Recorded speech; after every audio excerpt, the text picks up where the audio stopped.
to another episode of the Unraveled and Rising podcast. I'm here with my wonderful co-hosts, Terry and Kimberly. And this is Hello. going to be a good, hey, how you doing?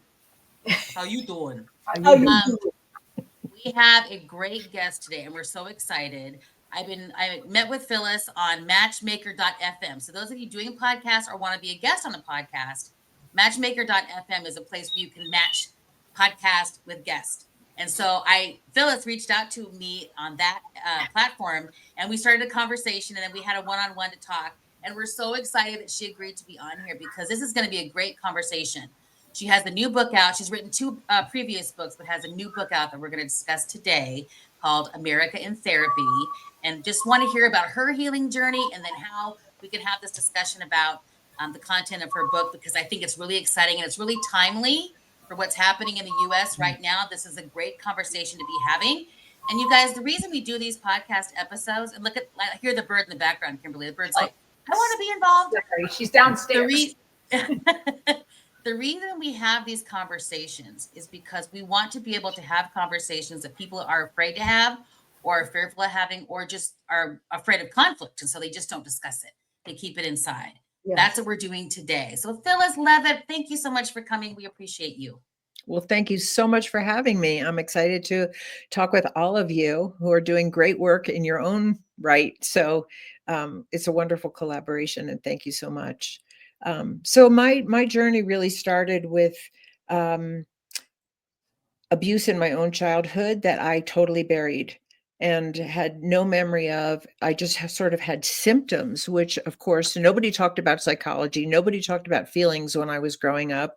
You know, there was no language for what I was experiencing. So I just felt a lot of fears. I had fears of the dark. I had fears of spiders.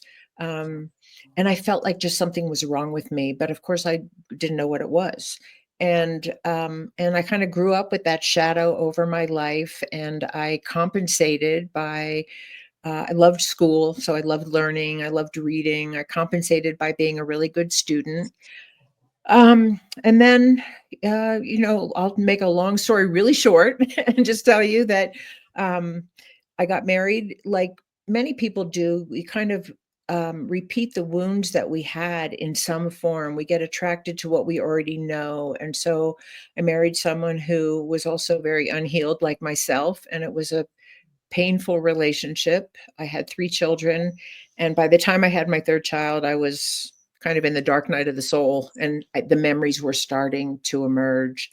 And I went to therapy, and it really changed my life and kind of what you were talking about earlier, Terry, to understand that there were reasons why I felt the way I did. There were reasons why I made some of the dysfunctional choices that I made in my life, why I felt so blocked from my own creativity and my own, joy and self-expression in life. And it really had to do with unhealed trauma. And I wasn't born a flawed person, as I had imagined that I was. And out of that process, I became a therapist. My youngest child was, I think, around 2 at that time. And I really wanted to go back to school and get a degree and have the means actually to leave that marriage. And so I became a therapist. And then, over the years of working with so many people, like, people like us, people who are functioning in their life, they're raising their children, they have a job, they go to the dentist, they fix their car, and they're suffering inside from very deep unhealed wounds. And it became so clear to me, not only that I wasn't alone, but that trauma was rampant in our society, and our families are suffering, our children are suffering, our social values are contributing in some ways to some of the suffering. And and then it just became really clear to me that there are so many unhealed people all over the world who are acting out their pain or acting it in. And for the most part, I acted mine in, but many people act it out. And it's not better or worse. It's just a different response to trauma. And we, our society tends to label the people who act out, especially, but sometimes the people who act in, who are like addicted or self-harming in some way, we tend to label them as losers, as sinners, as flawed people as, not worthy or less than, when really they're just having normal symptoms to abnormal occurrences. Mhm. And I felt like being so steeped in family dynamics and how deeply the family systems affect the way we think, the way we feel, the coping mechanisms we develop, our boundaries, our what we consider rewards and consequences, what we consider success, and especially how we deal with conflict. Um, that that family system model really applies to all groups of people, and it really applies to a nation. And I felt like we live in many ways, not in all ways, but in many ways, a very dysfunctional family of America. And that the healing principles of psychology could be applied to a nation. And the beauty of the healing principles of psychology are that they're nonpartisan. It's not about winning and losing. It's not about who's right and who's wrong. It's about how do we heal? How do we come together? How do we listen? How do we cooperate? How do we compromise? And how do we reconnect in a loving, safe way? And I feel like that conversation is desperately needed in our country today. And that's why I wrote this book. Wow. That Yes. was a mouthful right there, and an amazing mouthful. Oh, What did you have a question, Terry? Because if you don't, I oh, do. I could conversate with you for hours. That is my language because it is so true. And if we all just understood that we are human beings full of parts, and Right, and all all these archetypes within us that are can come out at any time and are protecting us at any right, moment. And right. sometimes when they're unhealed, we can bleed on people, and we Totally. Yes. and it's unconscious, and we don't even realize that it's happening. And we Right, hurt people, and not only do we hurt people, but we hurt ourselves, and we don't even know that it's happening. right. And we don't feel like we have any control, because Right. I know when I was much younger, and especially in my first relationship, I could see stuff coming out of me that I didn't want. I wanted to Yes. be able to stop my reactivity or the way I was reacting. And I just felt completely out of control because my unconscious was just bubbling up Yeah. and pouring out. And that's a horrible feeling, to Mhm. feel like you can't even be the person that you really are. Um, Right. We at the prison, and we were talking about this. I support women at the Denver Women's Correctional Facility, and I know you're familiar with this, Phyllis. But we talk about the window of tolerance, and how we have a very short one when we have a history of trauma. And right, so, expanding that window of tolerance, but realizing that we have one, and right, when we become more aware of those triggers and what it is that triggers me, how can I expand it? And when is it starting to show up? And how can I start to when am I starting to get into hyper and hypo? And how can I start to implement things so that I don't go outside of that? And just being aware when it's starting to expand, and then also celebrating when I caught myself and starting Yes. to get wider. totally, totally. And I think that's one of the whole biggest values of doing the healing work ourselves, because you've exactly as you said, and I would just say it with a slightly different word, but it's the same thing. You start to experience choice. Mhm. Like, I could choose not to go there. I could Yep. choose, or I could choose to apologize afterwards and make amends and heal this instead of walk away righteous or, you know, judgmental or whatever we do. So that thing of like healing brings the ability to make a choice for a healthier way of relating to other people and ourselves is just pivotal. And Yeah. and I think we're desperately in need of that as a country, because we're operating on so many old paradigms and automatic reactive impulses that are destructive and hurting many, many people here and around the world. I was Well, gonna say too, I feel like were you talking, Kimberly, were you saying something? Go well, I was ahead. just going to say, and when there's choice, that brings empowerment. You know Exactly. what I mean? And that's huge. That is really huge. And one of the things that happens when people are hurt is that their power is taken away from them. If they're hurt by Yes. someone who has more power and they can't resist and they can't escape and they can't get help, they're rendered powerless. And that is actually part of what creates their symptomology. It's some way to cope with feeling powerless over what hurt us. And most of our symptoms don't actually work, later in life, like becoming aggressive ourselves or becoming passive because we're afraid of standing up for ourselves, or becoming addicts or people pleasers or workaholics. But they were the best we could do. And so that healing that brings choice and empowerment brings healthy empowerment. Right. And I, Well, so one of the things I tell the women at the prison is that exactly the way that you responded at the time was the exact thing you needed to do. right. So that they can take that shame away from that. Yes. The moment you needed to survive, and what you had to do then was the exact thing you needed to do. So, Right. so let's move from the past, and how do we move forward, Right. making different choices. And I really love that you brought up the word shame, because we are a shaming society. We shame ourselves and we shame other people. And shame is the opposite of any kind of a healing energy. We need deep understanding and compassion for we were doing the best we could with what we had. And sometimes it really wasn't good, but it was doing the best we had with what we had. And I think that is the release from shame. Right. I think to the interesting part of what you just said is I think we don't give ourselves enough grace too. The awareness part of being able to make the choice because you have awareness around what you're doing and what you aspire to do, but also having some grace when you don't do the thing that you really want to do.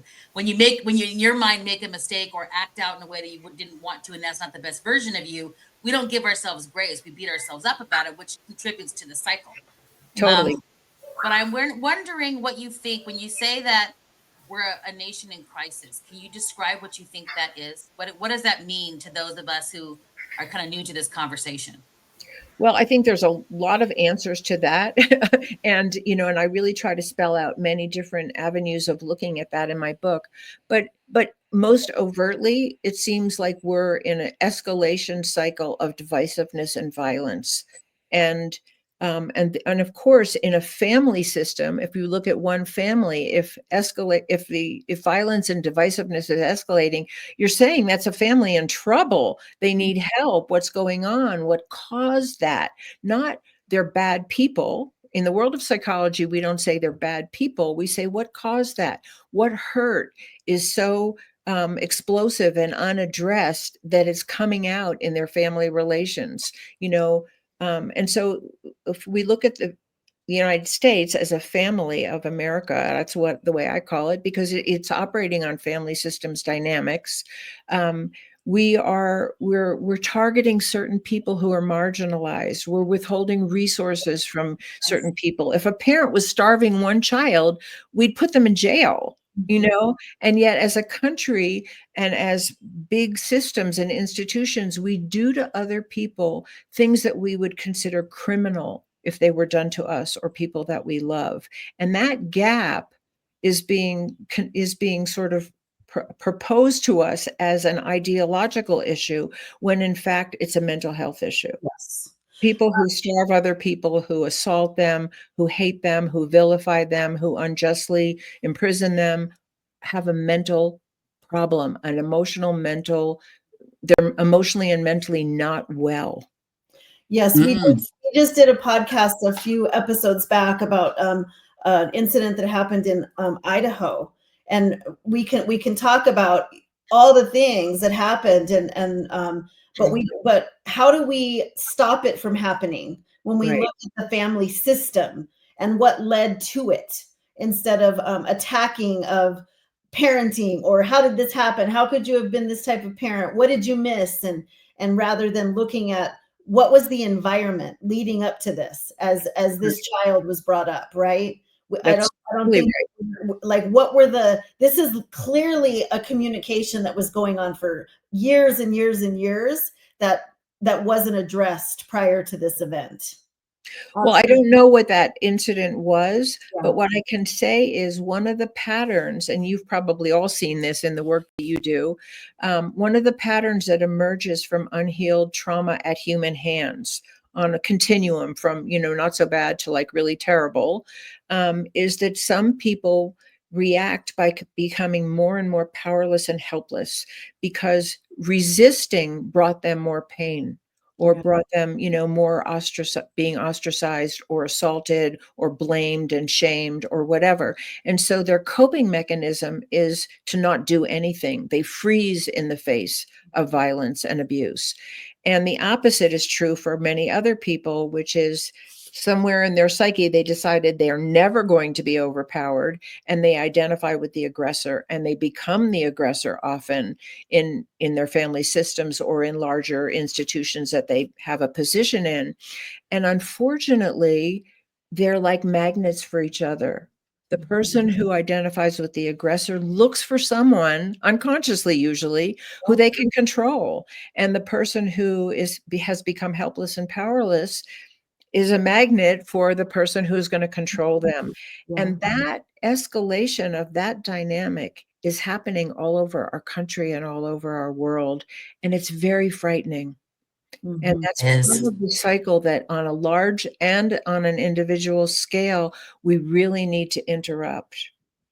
And it's frightening because when you get the mother or the father that are those two, and then they have children, right? Then it's just expanding. And you're absolutely correct. And that's what I meant to bring it back to, was your original statement. So in a family, if that's the dynamic in the parent, in the couple, then you might have one parent who's very passive in the face of the abuse coming from the other parent. And then we look at them and they say, well, why didn't you protect your children? Or how could you have done that? When in fact, they're both highly symptomatic people who have not gotten the help that they need from whatever conditioned them to be the way they are. Yeah. And that doesn't mean we don't have personal responsibility as adults. We do. We do. But there's a balance between holding ourselves and other people accountable and helping them and having compassion for where they're coming from. And that's a very, very, fine line to walk. But that's the line we need to walk. Yeah, and I think in America and in the world, we just that doesn't get looked at. Yeah, not at all. And that's really one of the many big reasons why I wrote this book, because I don't think that the basic understanding of how we work psychologically in family systems is common knowledge. Right. So we just tend to shame and blame and punish each other and ourselves. And it's very sad.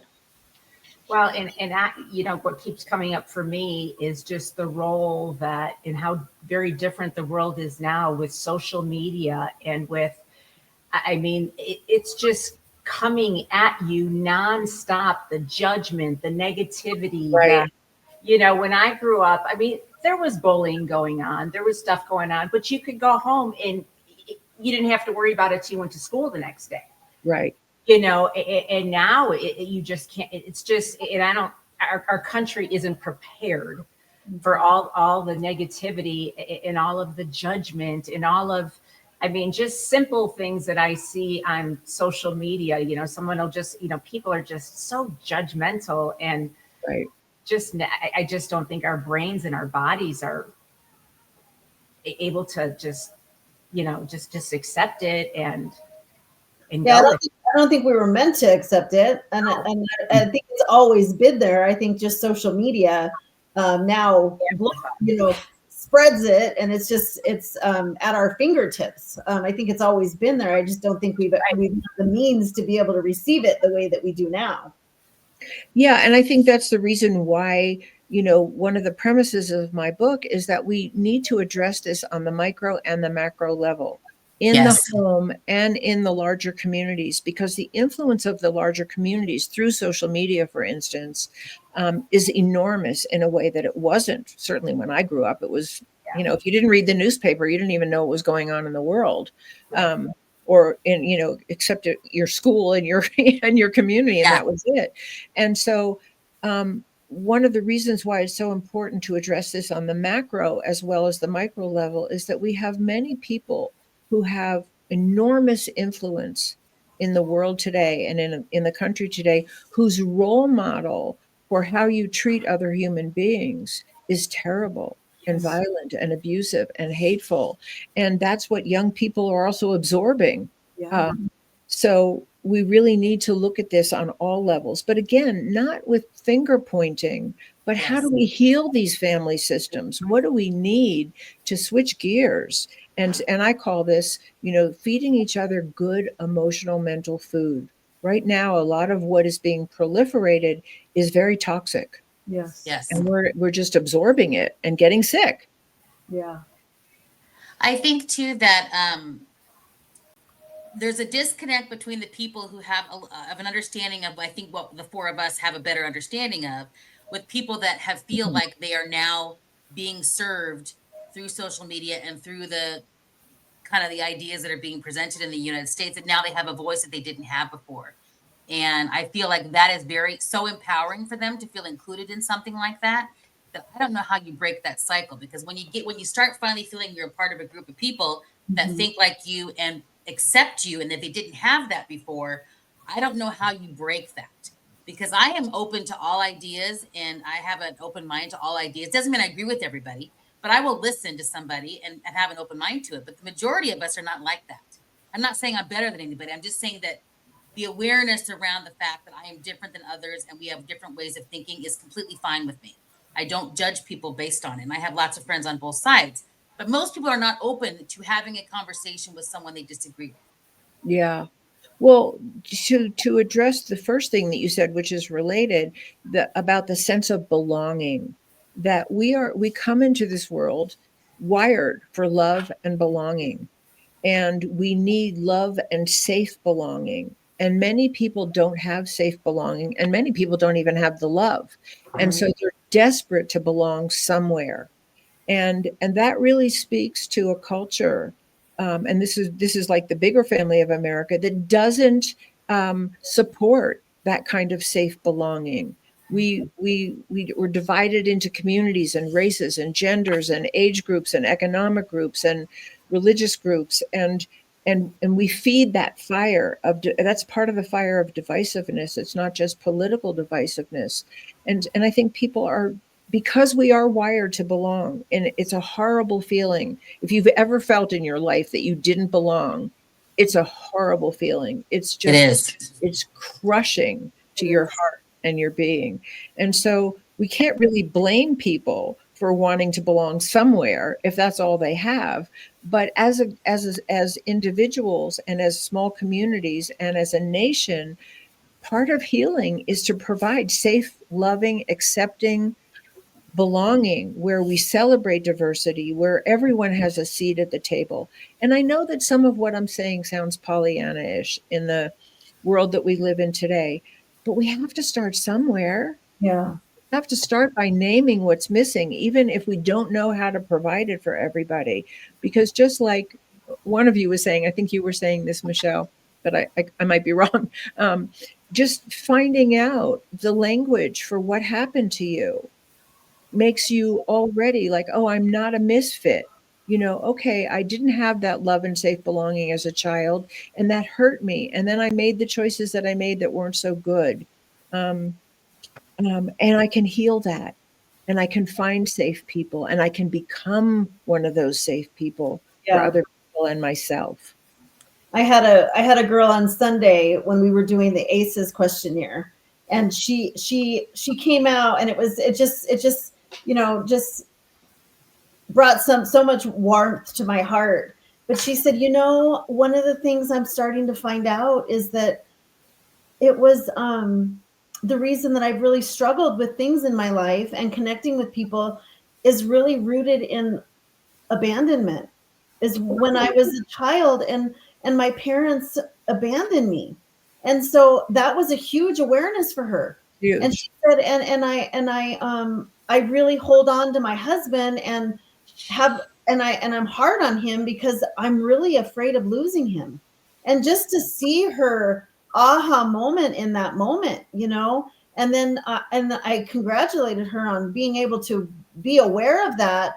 And then Yes. my next question to her was, okay, so what do we do now? Like, how do we get out of, like, what can we do now that we have that awareness? to be able to not to change some of the behavior with your husband. And she looked at me and said, that's what I'm working on next. And I just thought, oh, and that's what it's all about is, okay, now I know this. Now what can I change? Now what can I move? Yes. 100%. And that's that choice issue and that empowerment issue that you brought up. And her going home when she goes home, or however she's going to redefine the relationship with her husband. If she has children, it's going to affect her children. And there's a ripple effect out into society. And no person's healing is too small to make a difference. And so that's just really beautiful what you're offering and what she came to. It's life-changing. And that's so gratifying to see. I had no idea that it was rooted in her being abandoned as a child. Right. Yeah. Just like I had no idea that the way I felt about myself, had no idea. I had no idea that it came from things that actually happened that hurt me. Yes. Yes. And then we become people who are committed. And I always say this because I really feel like it's important. Nobody does this perfectly. I don't do it perfectly. I never will. I say I'm sorry to my husband many times, and to my kids and whatever. We're not going to do it perfectly. No. We're human, we're fallible. We still have triggers, but we can have access to the tools and the understandings that make it possible for us to repair when there's a rupture in a relationship. And that's a beautiful example of the work you're doing. Yeah. And that's so key, because that's one thing I've had to really tell them too, is that I can stand up here, but you have to know that I still have to work on myself, because when I leave here, I still struggle with things. I can come in here and teach you these tools. I just have tools that I work through. I don't have it figured out. There's still things I work on within myself. So absolutely. Ever figure it out. You just have tools that that you can go to and work through that. And I think that brings, a large scale sense of a different paradigm, that we really are in this boat together. We're all human. We're all fallible. Nobody's really better than anybody else. Some of us have had more opportunity, more chance to heal, whatever, but we're all human at heart, and we're all fallible. And I just love, all the ways that seeps into a sense of equality, that we're all equally worthy human beings. Yes. Absolutely. Love that. Tell us a little bit about what the content of the book, what are they going to learn in your book, basically? If they buy the book, you can buy it on Amazon, and you can, there's a link to it on her website, but what are they going to learn by reading the book? Yeah. And you can buy it on any of the major booksellers, or my website. So basically, I start the book by talking to the Statue of Liberty as if she is America coming to therapy. And so she's the client, and I'm speaking to her, and we're having a little bit of a dialogue. And then, that's just a small part of the book, but that's sort of the frame around the book. Like, America is if America were in therapy, what would we be exploring? And so we explore, like we do with an individual or a family. We explore our history. What are the conditioning agents that happened in America? Who came here and settled America? What did we do when we got here? We slaughtered the Native Americans. We enslaved Black people. We also had, great talents and skills that we brought, and we created amazing things, and, made discoveries and built beautiful buildings and art and whatever. So we have both, just like an individual person. We have a history of trauma, and we have our strengths and skills. And the goal of therapy is to heal the trauma and promote our strengths and skills. So we look at the history. Then I go into a lot of depth about what are the dynamics of an abusive family. Again, not for the sense of shame and blame, but for our understanding. So how are those dynamics being mirrored in our families of origin, in our communities, and in our government? And how could they be healed? What are the tools of the best psychology that could help us heal as a country? What are the listening skills in particular that we really need to develop? How do we sit down? You were talking about, like, you're open to many different points of view. most of us are not brought up to be open to many different points of view. We're brought up to believe we're right and the other person is wrong. I never heard about listening skills until I became a therapist and went to therapy. And it makes all the difference in the world, because otherwise people are just fighting and trying to, overpower the other person or the other group with their belief or their opinion or their whatever they have. And the other person is trying to do the same thing. And that's the heart of war. That's what war is about. So if we want to heal a warring mindset, we have to start with how we communicate and a desire to actually work things out rather than prove who's right and who's wrong. And then, so I go into what the elements of that kind of communication are. I talk about very specifically about safety, love, and peace as the pillars of healing, because those are the pillars of healing in a family and for our individual lives, and they're the pillars of healing for any other larger groups or a nation or the human race, really. And I talk about it a little bit in the framework of, we're at this very pivotal place in human history. We've been warlike. Different people have been warlike probably since the beginning of human time, but we never had the power to destroy the planet and well, not destroy the planet, but life on this planet as we have today, so that our warring impulses could actually cause us to go extinct. And we've Right. faced that before. And so, one of the parallels is, when do people come to therapy? They come to therapy when the pain is so bad that they're willing to get help. They're willing to see another way. They're willing to face their own pain, the ways they've been hurt, the ways they've been hurtful, and learn something new.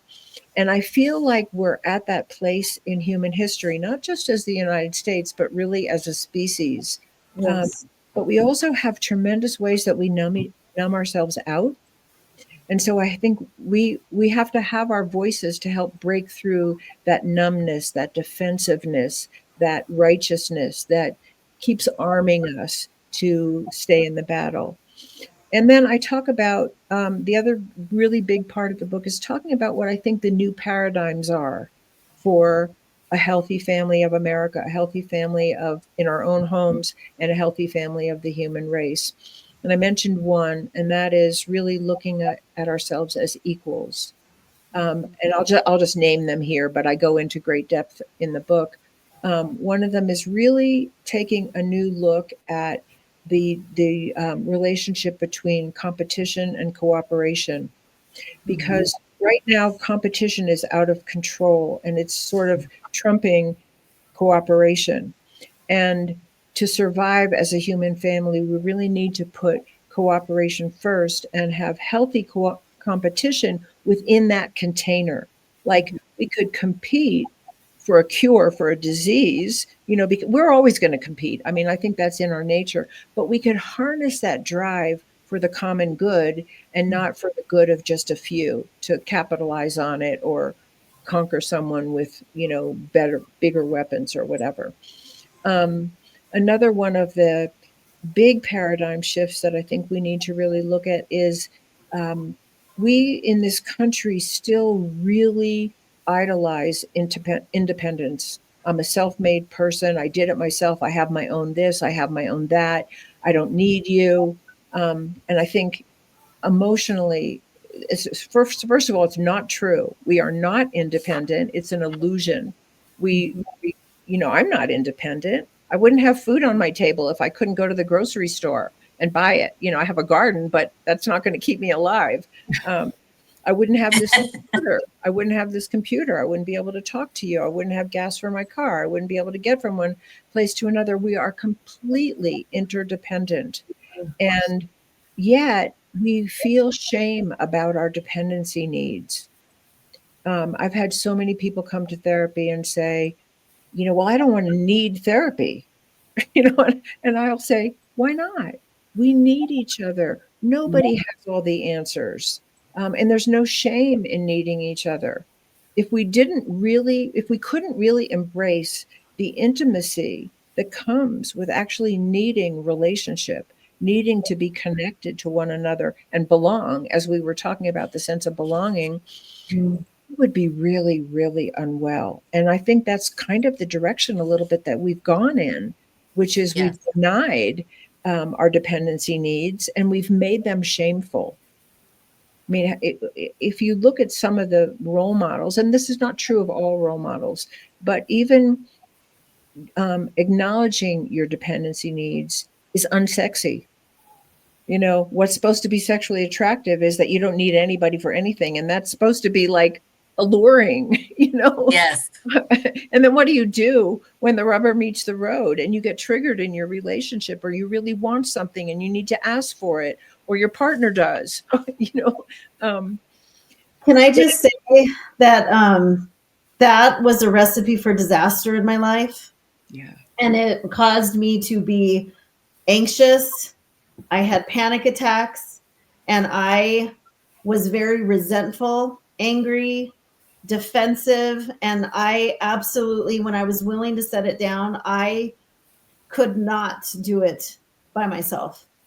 I just, it was such unhealthy, unmet expectations that I had put on myself Right. because I was unwilling to admit that I needed people in my life.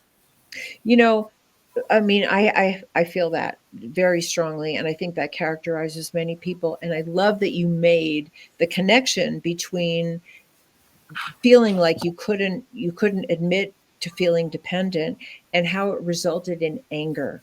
Because I think Yep. we have a lot of really angry people in our society and all over the world and in our culture, and that's what they're suffering from, that they can't.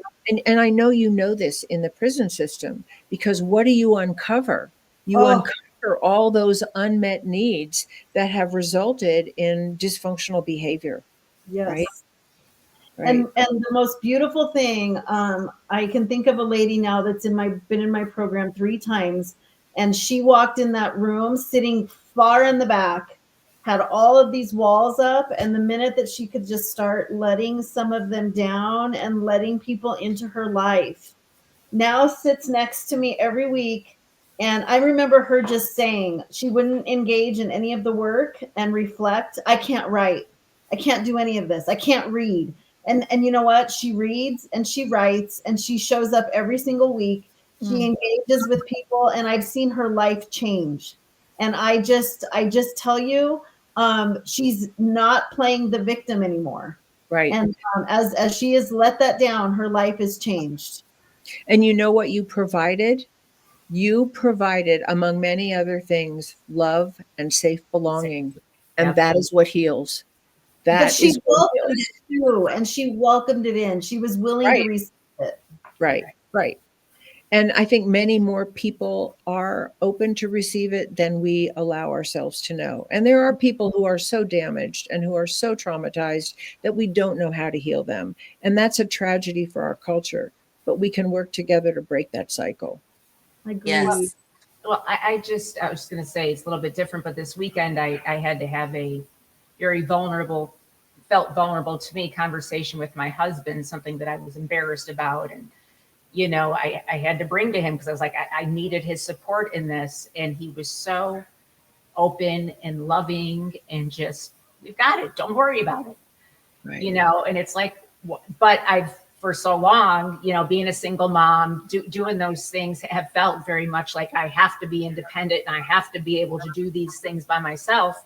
That even now at 56 years old, you know, having to ask for help or help with this situation is still hard. Right. And how beautiful that you have that kind of loving support. And would that every person in this world could have that. We'd have a different world. And so we just start with ourselves, right? Yeah. But Yes. that's beautiful. And I think, you know, probably, and you correct me if I'm wrong, from your own personal work, you were able to be vulnerable in that way. And probably from your own personal work, you were able to create a relationship that could support that. Yeah. And that's beautiful. Yeah. Yes. Yes. Love that. What would you say, Phyllis, if you could talk to America right now and say one thing to kind of, you know, begin the healing journey or begin to heal communities, what would you say? Well, I'd say please read my book, just because I Yes. really try so hard to spell it all out what we're talking about. Um, but way more than that. What I would say is, if you're hurting, find some place where you feel safe enough to talk. Um, Find some place where you feel safe to explore the roots of what's going on with you, and know that underneath the layers of whatever has hurt you, whatever has blocked you, whatever has taken you down a path that you're not happy with, that inside you is a beautiful, essential, innocent human being who has a right to shine in this world and has gifts to give, because we all do. We all do. And I think that's one of the beautiful things of therapy, is that in good therapy, you're actually seen as that essential self. And there's someone there who's rooting for you and helping you to peel back those layers that have covered up your beauty and your strengths and your gifts. But it doesn't have to be a therapist, because not everybody has access to that. It can be a loving friend. It can be that you explore your creativity and what you love to do that helps peel back some of those layers. Whatever avenue you can take to connect to something loving and kind and wise. Reading books, read inspiring books by people who've made the journey. That was something that really helped me when I was younger, and gave me hope. So, all Well, those. you were saying, not everybody has means to therapy. One of the greatest communities that I have been blessed to be a part of is even a 12-step recovery group. Right. And they're free of charge, and available in all of the communities that all of us are in, and they're everywhere. And I love that, because there's so many groups available. There's grief groups available. There's support for people who have terminally ill partners. There's so, and I think being part of a group, feeling like you belong to something that's supportive and healthy and healing, there's no replacement for that. So I'm glad you brought that up. Yeah. And many of those groups, for our audience, are run by volunteers. Right. And if you ever find yourself in, even if you've recovered and you are in a good place, get out and volunteer and share your story, because those groups are ran by volunteers and are always looking for people to support, and need people to come behind others that are going through the same thing. And that's one of the things you probably see this. I see this all the time, that when people have a chance to recover and find some healing, they want to give back. They want Yes. to, and that's the beauty of volunteerism. And there's a ton of volunteerism going on in the United States today that probably doesn't get a lot of press. But when I was writing my book and I was doing research, the amount of people who volunteer their time, their expertise, and their resources is actually very high in this country. Yeah. I do have to give a shout out, just because you brought that up. Giving back to the 12-step recovery group, I led a group, and we just had 5 women graduate last week. And so I just want to give a shout out to them, because it's a over a 1.5 year commitment, and we had 5 women finish that program. And that's not an easy journey. No, it is not. And so we did have 5 women complete. So Beautiful. To them. Yeah. Beautiful. I was going to say, too, to those either watching or listening that don't think they have any trauma, or don't think that they have, we're not speaking to them directly. This is everybody else around them, or everybody. And that's completely fine. You don't have to think that you have trauma or anything like that. What I would challenge you with, though, is to start listening to others and what's going on around you with family or colleagues or coworkers or your community, and being able to have active listening with those folks, even if you don't agree with them, and maybe opening your mind up to a different perspective. Doesn't mean you have to agree with it. Doesn't mean that you have to change things, but there is a way that you can participate in healing of a community, even if you feel like this is, the trauma recovery and things like that are not for you. There's a way for you to participate by being an active listener and opening your heart and your mind to other thoughts and beliefs. That's how you can be a part, and to have some compassion and some grace for that type of thing is a way how you can contribute in your own community. Right. And I think it's a good point that, for people who haven't suffered a lot of trauma, and I don't know them, but They're a unicorn out there somewhere. But. it's hard then to put yourself in somebody else's shoes. Like, why can't you just pull yourself up by your bootstraps? Or that's the past, get over it. But we know in the world of trauma and recovery and psychology and family dynamics, you don't just get over it. You have to do something to really heal. And so I think what you're saying is a really good message of, like, find compassion. You haven't walked in that person's shoes, maybe. Well, and I was going to add one more thing. I want to meet them if this. Right.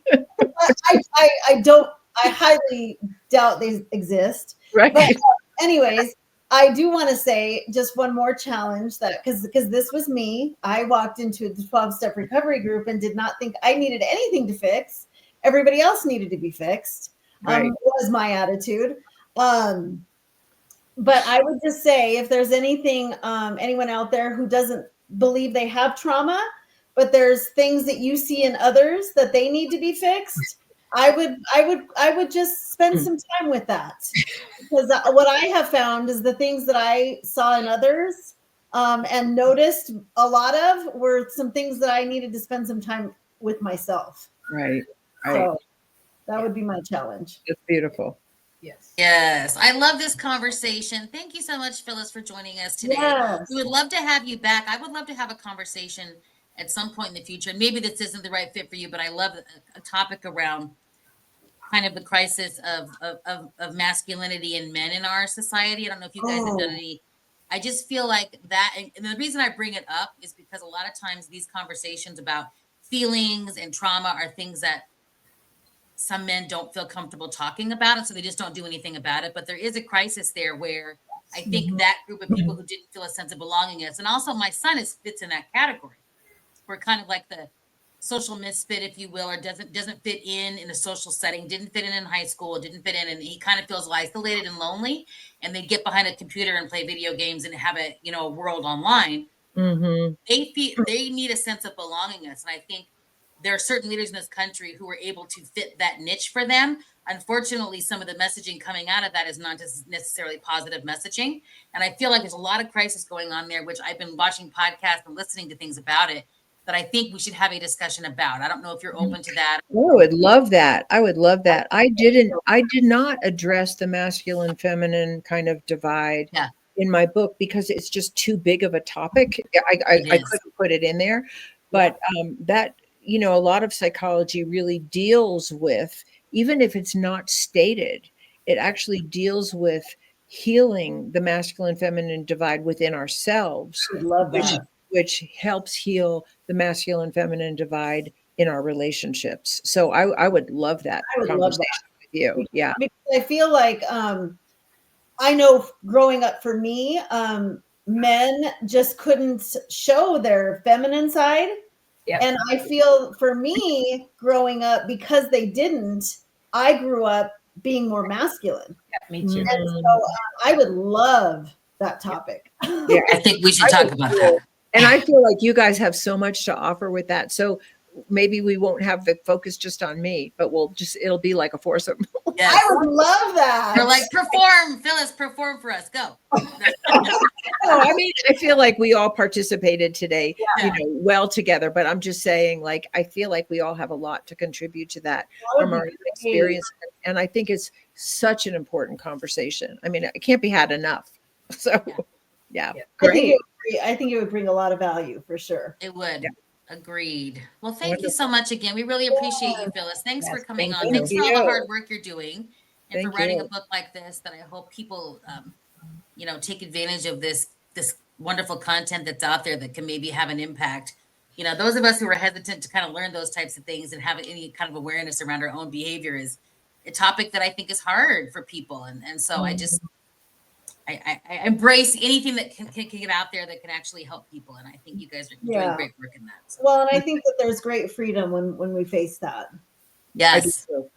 So Michelle, will her link to her book be in the comments? Yep. Yes. Link to her book actually in the comment. Also link to her website. Great. Again, her book is available on all the big platforms that sell books, but also it's on her website and you can learn more about her there. And I don't know if you still practice. Do you still practice, Phyllis? Or do No, you still no, I'm practice? No? retired. Yeah. Okay. Yeah. I got it. Thank So you, don't Phyllis. contact her about therapy because she doesn't do that. No, but if Yes. you're really looking for help, you can for anything, you can contact me through my website and I can make some referrals for you for people that are really Great. good. Yeah. Yeah. That would be great. Perfect. Thank you so Thank much. you guys so much. Thanks for Thank the you. listeners. Please like and subscribe. Share it out to somebody you think might be interested. We appreciate you and thanks so much for coming on. And we will see you next time. Bye. Thank you. Bye bye. Sure.